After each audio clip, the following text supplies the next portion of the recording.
বৈষম্যবিরোধী ছাত্র আন্দোলনে স্বৈরাচারী শেখ হাসিনার পুলিশের গুলিতে প্রথম শহীদ আবু সাঈদের পরিবারের পাশে দাঁড়িয়েছেন বিএনপির ভারপ্রাপ্ত চেয়ারম্যান তারেক রহমান।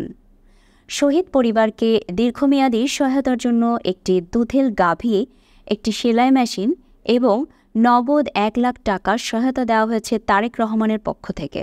তারেক রহমানের উপহার আবু সাঈদের পরিবারের কাছে রবিবার ২৯ সেপ্টেম্বর হস্তান্তর করেন বিএনপির কেন্দ্রীয় নির্বাহী কমিটির ক্রীড়া সম্পাদক, ঢাকা মহানগর উত্তর বিএনপির সদস্য সচিব আমিনুল হক। এই সময় আমিনুল হক বলেন, বৈষম্যবিরোধী আন্দোলনে পুলিশের গুলিতে প্রথম শহীদ আবু সাঈদের পরিবারের জন্য উপহার পাঠিয়েছেন দেশনায়ক তারেক রহমান। ভারপ্রাপ্ত চেয়ারম্যানের উপহার সামগ্রী সাঈদের পরিবারের হাতে তুলে দিতেই আমাদের এখানে আসা। জুলাই হত্যাকাণ্ডের সকল হত্যার বিচার দ্রুত সম্পন্ন হোক।